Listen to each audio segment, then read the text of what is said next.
இயேசு கிறிஸ்து மேல நம்பிக்கை வைக்கணும். ஓகே. நீதியான வாழ்க்கை வாழணும். ஓகே. பொறுமையோடு காத்திருக்கணும். சரி. கடவுளின் சித்தம் ஒழுங்கான உறுதியான விசுவாசத்தோட வாழணும். இதெல்லாம் இருந்தாதான் இயேசுவின் வருகையில நமக்கு இடம் உண்டு. என்னம்மா ரொம்ப யோசிக்கிற போல? ஆமா நாங்களும்.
எத்தனையோ பேருக்கு தெரியுது இல்ல, அவங்க எப்படி பரலோகத்துக்கு போவாங்க? யார் சொல்லுவாங்க?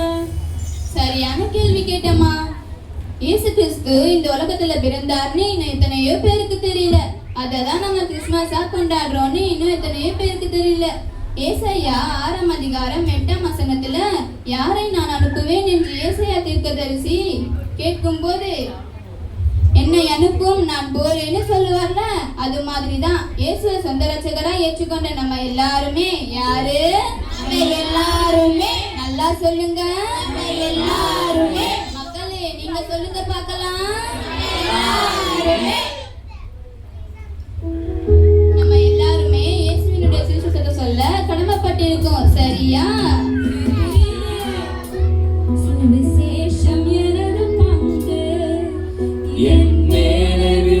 கடமை சுவிசேஷம் சொல்லாவிட்டால் ஜனங்கள் அழிந்து போவார். சுவிசேஷம் எனது பங்கு, என் மேலே விழுந்த கடமை. சுவிசேஷம் சொல்லாவிட்டால் ஐயோ ஜனங்கள் அழிந்து போவார். ஆண்டவர் இயேசுவின் அன்பின் கட்டளையை நிறைந்து நிறைவேற்றுவோம்.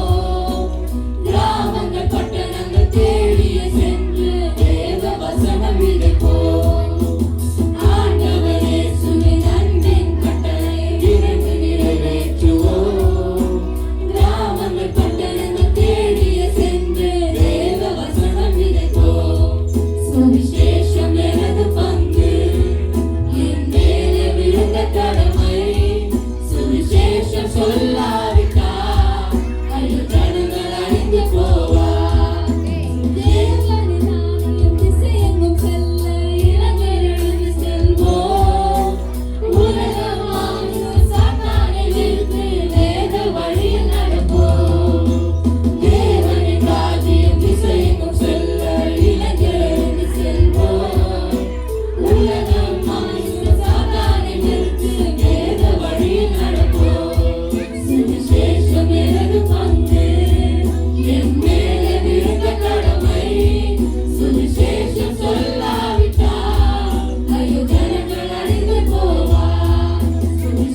இருங்க இருங்க, இன்னொன்னு நான் சொல்றேன்.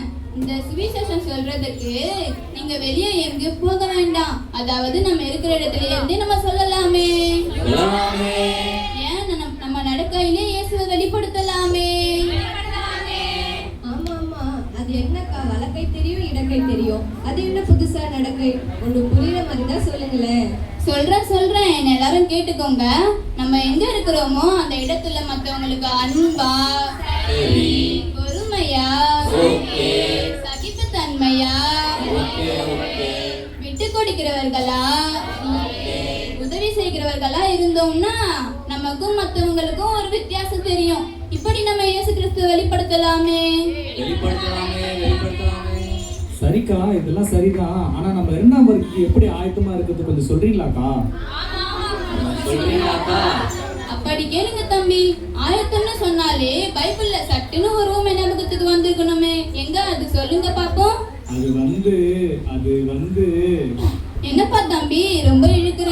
பைபிள படிச்சு எத்தனையோ நாள் ஆச்சு போல. அக்கா சொந்தமா சொல்லாதீங்கக்கா, பாஸ்டர் எல்லாம் இருக்காங்க, கொஞ்சம் மெதுவா பேசுங்க. அந்த பயம் இருக்கணும் தம்பி, படிங்கப்பா.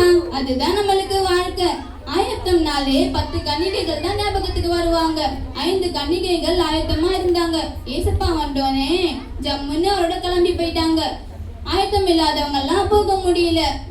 அதனால நம்ம எப்போதுமே எல்லாருமே ஏசப்பாவோட இறந்த வருகைக்காக ஆயத்தத்தோடு காத்திருக்கணும். சரியா? வருகைக்கு என்ன வித்தியாசம் இருக்கு?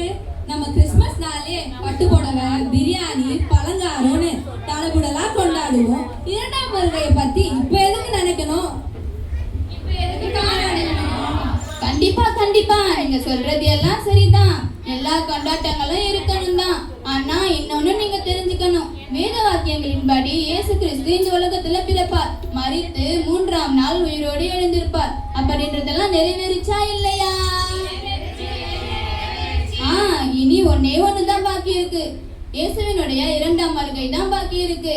அது எந்த நேரத்துல வேணாலும் வரலாம். ஐயோ, எந்த நேரத்துல வேணாலும் நடக்கலாமா? என்னக்கா சொல்றீங்க? ஆமா, ஏன் இந்த நிமிஷம் கூட நடக்கலாமே. ஐயோ, இந்த நிமிஷமா? அப்படின்னா இவ்வளவு நாள் நான் சேர்த்து வச்சிருந்த நிலம், வீடு, கார், பங்களா, நகைகள் எல்லாம் அழிஞ்சு போயிருமா? இதுக்குதான் நான் இவ்வளவு கஷ்டப்பட்டேனா? அழாதீங்க தம்பி, எல்லாம் அழிஞ்சு போகும்தான். ஏசப்பாவோடு சேர்ந்து வாழ்ற ஒரே ஒரு வாழ்க்கை தான் நம்மளுக்கு நிலையானது. புரியுதா? அதனால நம்ம என்ன பண்ணணும்னு தெரியுமா? சொன்னாதானக்கா தெரியும். முதல்ல நம்ம எல்லாரும் ஆயத்தமாவோம், அப்புறம் மத்தவங்க எல்லாரையும் ஆயத்தப்படுத்துவோம். சரியா? சரிக்கா, கொஞ்சம் மன்னிச்சிடுங்க அக்கா. நான் கொஞ்சம் கடைக்கு போகணும். பட்டு புடவை, நகையெல்லாம் வாங்க போகணும். கொஞ்சம் சீக்கிரமா முடிக்கிறீங்களா? ஏமா, எப்போதுமே பண்டிகை இப்படிதான் கொண்டாடுவீங்களா?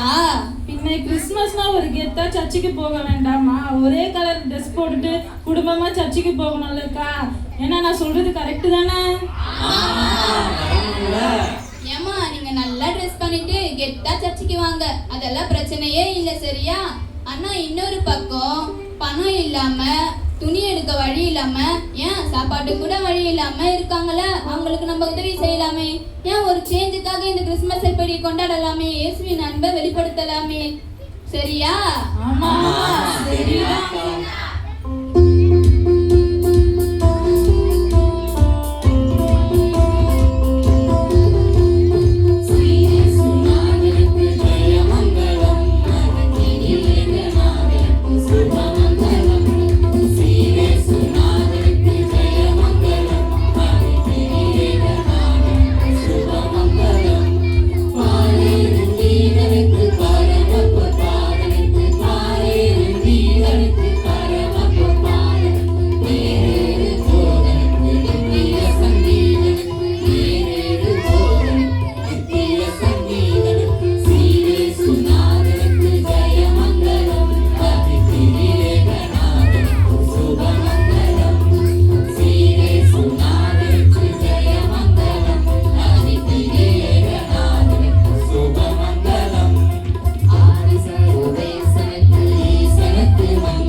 அவரோட வருகையில நாமும் இயேசுவோட போவோம் என்ற நம்பிக்கையில உறுதியான விசுவாசத்தோட வாழணும். சரியா?